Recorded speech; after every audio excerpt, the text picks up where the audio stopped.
Hello class, this is Professor Quigley. I wanted to take a moment to talk to you about the pseudocode document that is posted each week to Blackboard. Now I know many of you had emailed and posted in discussion threads needing help with some of the final questions in Chapter 2 this week. I want you to recall an announcement that I sent out last week where I said what to do when you're confused or stuck in zyBooks. The first thing I asked us to do is to read the participation activities, all the text in there. We have to do that slowly because unfortunately, that's where most of you are going to get all the teaching at your own pace, on your own schedule in an online class. After that, I referenced a pseudocode document. I also told you that we had some helpful videos which will help you understand how to do each problem. And then I told you that even if you're still stuck, post in the discussion threads and we'll help and answer each other's questions there. Now I know last week it was real convenient for us just to jump straight to those videos to kind of get that easy walkthrough on how to solve what it is that we're doing. This week, we don't have a video for each one of the questions because a lot of times you're going to get a video for something that is kind of similar, and if the next question is kind of almost done the same way, you might not get a video for that. You might only get a video whenever it's something new that we just learned, and you need to kind of understand how that's actually done. So if you remember in week 1, we talked about pseudocode in our discussion. We talked about how there are many different languages that people speak in the world. For example, you might be fluent in Spanish, English, French, what else is there? Italian, Tagalog. There are so many different languages that people read and write. It's the same when you're programming a computer. In your next class, you might take Java, you might take Python, there's Angular, C#, Visual Basic. There's so many different program languages out there. It's just a matter of knowing which one or just about knowing which one is best for the application that you're writing. So pseudocode is nothing more than instructions which basically say, hey, here's the logic you have to follow. I don't know if you're going to write it in C#, I don't know if you're going to write it in Python, who knows, but this is basically what you have to do. So let's open up one of these pseudocode documents together and let's take a look at number 2.12 from zyBooks activity this week.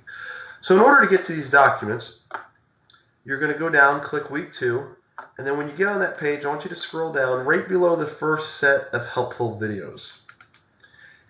It says pseudocode week 2 challenge activity. So you'll see one of these for each week. Once you click it, it'll open up in another tab. And just like I told you with pseudocode, read this first paragraph in this document. It'll tell you exactly what it is, exactly how to use this document. So it says this overview will go step by step through the logic needed to create the code for the challenge activities at the end of the chapter. This is very important. Please note, this is the logic, not the code. You will need to write one line of code for each line of logic in the order shown. So, for the question 2.12.1, here is the code and logic. And remember, every line that you have here equals a line that you have over here. So I'm going to click Start and scroll down. Now, just like in the real world, sometimes you're going to have to interpret what a non-technical, non-programmer, non-developer is telling you. There's going to be a lot of people out there that have a lot of money, and they're going to pay you to write an application, but unfortunately, though they might have a great idea, they don't know how to program a computer. You do. You just have to be able to interpret what it is they're saying into actual code in whatever language it is that you've learned.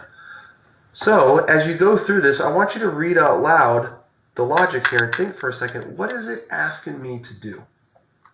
So line 1, it says declare a variable user num as an integer. So if you remember from last week, in order to declare a variable and give it a name and specify what data type it is, you do this. For an integer, you say integer user num. And that's it. Now I'm going to a new line here because the document tells me now I got to go to new line. And this is the same thing as the first line. Declare a variable x as an integer. So it's the same thing as the first one, but with a different name. Integer x. Now I'm going to skip 2 lines. And here's where we see assign. So assign is basically a clue that you're going to have to put an equal statement in here. You're setting the value of a variable, in this case, one that we've already created. So assign a value to user num. So I'm just going to stop right there, assign a value to user num. That basically means user num is going to equal something. What is it going to equal? it's going to equal get next statement. So remember what I told you about get next statement versus hard-coded variables, and we also talked about runtime in the discussion threads. So in the real world, you're going to develop an application that has value to people. People are going to type something on the keyboard, or if it's a smart speaker like Alexa or Google Home, they're going to say something. That is called get and next input. We don't want to always hard-code a program to where it's like, hey, user num equals 4, x equals 5. What good does that do to the person who's going to use the program later? They want this program to be able to type something in and be able to get something back out of it. So in this case, with ZyBooks, we don't have to worry about a customer being on the other end typing in. As long as we do the, get next input, ZyBooks will simulate the customer and put a random variable in there for us. So user num is going to equal the get statement. So remember that from previous week. You write the get statement as get next input. Now, the next line is the same thing. Assign a value to x. So you do that by saying x equals, and then a get statement. So get next input. Now it's telling me to assign user num to the result of dividing user num by x. That sounds complicated. But let's do like we did before. Let's just break down the first part. It says assign to user num. So I know user num is going to equal something. What is it going to equal? Basically, it's going to equal the result of dividing user num by x. So all I'm going to say is user num divided by x. Then you can follow along. It's put variable user num to output. So in the real world, think of this as you were writing the program and you wanted to put it out there on the screen. This way the user could read it. Or if it was a smart speaker like an Alexa or Google Home, you might want to output that variable, and rather than it printed on the screen, it might be Alexa reading the value of that variable back to the user who was talking to it. So that's the important concepts of inputs and outputs. Don't get too hung up in it. Just know that that's how that's going to translate to the real world. So over here, put variable user num to output. So I would do put user num to output.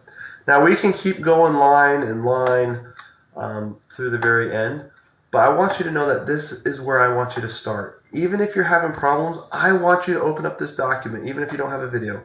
Open up this document and try to follow along and transcribe the instructions here into the actual code that you need to do in ZyBooks. If you get stuck, okay, and you got no video to help out, check the video out step and just go straight to the discussion threads. Go ahead and post in the discussion thread your code here. Say, hey, this is the code I have, and then also go down and post an example of your output versus your expected output. Share that with the class. I will get in there. I'll respond to your discussion post. Other class members will be able to get discussion participation points by responding to that as well. But just know that this is here each week to help you. It's a nice in-between solution for those of you who aren't necessarily wanting to jump straight to being given a solution and just kind of having someone just say, here's how you do this, here's how you do this. Remember, if you want to make a lot of money doing this in the real world, you're going to have to not always have the solution handed to you. You're going to have to kind of have it spelled out for you, and you're going to have to put some thought into it. Many of you have posted that you spent several minutes, even hours, trying to figure out how to do something. Just know that that's how it's going to be in the real world. I have software engineers that are working for me now. I ask them to do stuff they've never done before.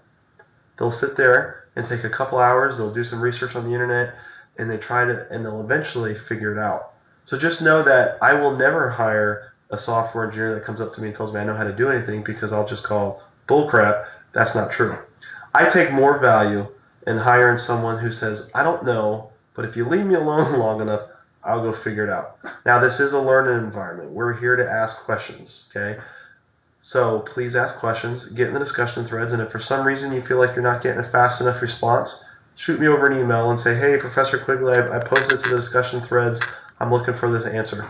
Or just call me on the phone. I'll be glad to answer the phone and help you. Take care, and good luck this week.